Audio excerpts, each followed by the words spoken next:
so apparently I need to like... Oh, heavens.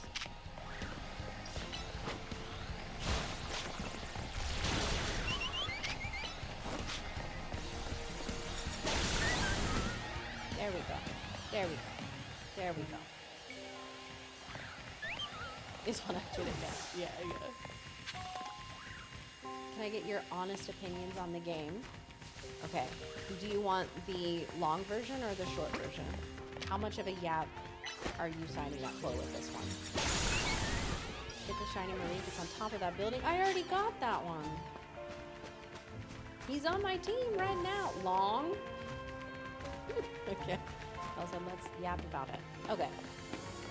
So, the short answer into the long answer is that I'm really enjoying the game. I'm having a lot of fun with it. I think that the gameplay itself is fun, and there are a lot of things I want to explore. I love all of the outfits that they've added to it. I think that the fashion is, outside of X and Y, I think X and Y still eats down. Like, I think that that's the best fashion in the game and in any Pokemon game in terms of just like sheer variety and like options and all that. But it's super cute. I love the customization, and I think that the game looks great. The Pokemon sprites actually managed to have some personality. I think one of the first times seeing them in 3D, I do still miss when they were 2D. I think that that was a better aesthetic for Pokemon, but that's neither here nor there. But the graphics themselves look good. The scenery is actually fleshed out, has personality and detail. They have incorporated the Pokemon into the overworld in ways that seem fun and like they would act this way in real life, like Patrat on the boxes, Pidgeys on the like lines between the roofs, and they fly away and when you approach them. I think that's really cool. However,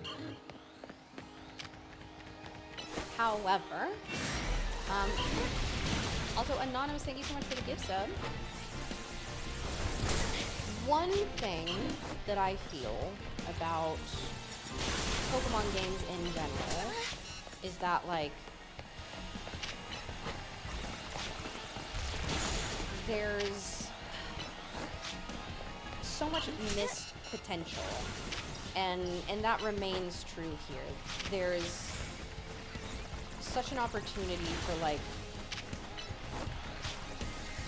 an engaging overworld, a world that rewards exploration and like having puzzles, having more interactive things. They started to do that a little bit with having like the sludge to clear away, having the rocks to clear. But just like it feels kind of shallow. They don't reward you for exploring. They don't have cool, unique things that you can find. They put the little Pokeballs everywhere, and they just kind of give you standard items when you go and pick them up. They think that like Pokemon is a reward enough by like putting the Alpha Pidgey up here. That's a reason enough to have come up to this roof. And like I think that it's missing a lot of elements of care and genuine love for the game, like you see in Breath of the Wild, where there are the Korok seed puzzles. You have so much that the main story could be irrelevant. You could lose hundreds and hundreds of hours in the game if you wanted to, and if you want to engage with it in that way. But that's just like not what Pokemon does, and I think that they could and should do that. But that's unfortunately not the case. And I think that that's a bummer. And that's disappointing. That continues to be disappointing about Pokemon games, is that they could do so much, and there is so much potential for more. And I love Pokemon, and so I want there to be more. I want big, fun games that feel like I just want to keep playing them forever. Don't get me wrong. I have been enjoying this game, and I'm going to continue to play it, and I'm happy that I bought it. And it's one of the most fun times that I've had with a Pokemon game in a long time. I think it looks great. But that is my personal takeaway. If that makes sense. But overall really like it. And I think that they did a lot of things right in this game. And a lot of things have been improved.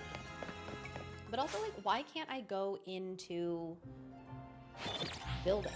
Like, I can go into some, but you put the game in a city, and I can't go into random buildings and explore and see like the interior of them and see how like people live in this city. I think that's a bummer because I love that in games that have like city exploration. The little tippy taps. Oh wait, I can hear them. The little padding around. Oh, cutie sweetie baby. Hold me closer, tap dancer. Ooh. That's new. It's the same level as the AAA games. They need to stop spending only 13 mil on a game, spend more for things like voice acting. If not that, at least add more of an area where you can explore like you stated before. Yeah, the thing is that like, I don't even think Pokemon needs voice acting. I think adding sort of, not the always Breath of the Wild Pokemon. Zelda is obviously huge, but Pokemon is the biggest franchise in the world.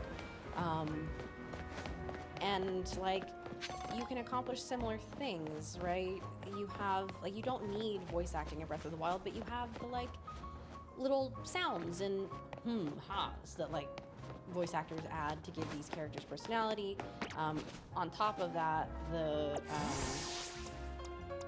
dialogue is more interesting in those games, and it makes it more fun to follow. I think that this game is getting in a little bit more. The dialogue is not as much of a slog in this one. Granted, the tutorial took a long time, but I honestly excuse that because it's like, we needed it. This game has a bunch of new mechanics, new things that we wouldn't know unless we were walked through it a little bit. That being said, Pokemon also tends to treat their audience like they're stupid. Not just like, it's a game for kids. No, it's more than that. They don't trust us at all. But you know. Why are you murdering Florges? What's going on? Feel the same way as you in the good and the however. I do wish it wasn't the city biome. I love exploration, getting lost in the world. I mean, yeah, I get that. I'm someone who loves exploring a city in a game, but like I said, there needed to be more. And it would be cool for there to be more outside of it too. And also the map is just not big. It's small. Most of the Pokemon games are designed for 10-year-olds. 10-year-olds are smarter than this, you know? And I mean, Pokemon's opinion of like children's capability to follow storylines is showcased in how they have evolved in the anime as well. It's like, there's a clear like lack of respect for audience in some of the storytelling. A lot of like sort of cheap emotional digs kind of things, but that's a whole other conversation for another day. And this is coming from someone who thinks that like the best thing that Pokemon ever did was the Gen 4 anime. But you know, dig her up. Well, I mean, listen, I don't have kids, but in my professional acting career, I have actually done a lot of work in children's theater, like professional children's theater, and educational theater for children. And one of the biggest tenets that you have to keep in mind is that children are smarter than you give them credit for, and they absorb everything, and they witness and see things, and like, if you don't handhold them through everything and like allow them to think and explore and feel and come to their own conclusions and treat them like human beings, they are capable of a lot more than, for example, a Pokemon game is going to give them credit for. Kids are amazing, and yes, there is a way to do content for them that isn't like, I'm going to tell you every single mechanic and take you through every single thing, and I'm going to do it like this, and 4 hours later, here we are. You know, your 10-year-old can edit YouTube videos. I know, that's the thing. It's like, I think that a 10-year-old, if you put like technology in front of them, they're going to figure it out before me. And that's probably just true. Like, they're gonna get there before I do. And then we bought the guidebooks for the games. Yeah, or like I never had any of the guidebooks because my mom was not a fan of me gaming at all. So I was just Like, I just figured it out.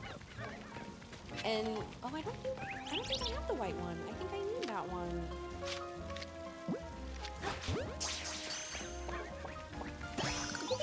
Now I just need the orange one?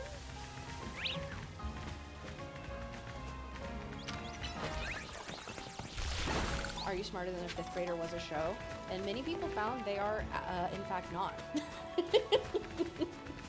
They are, in fact, not smarter than a fifth grader.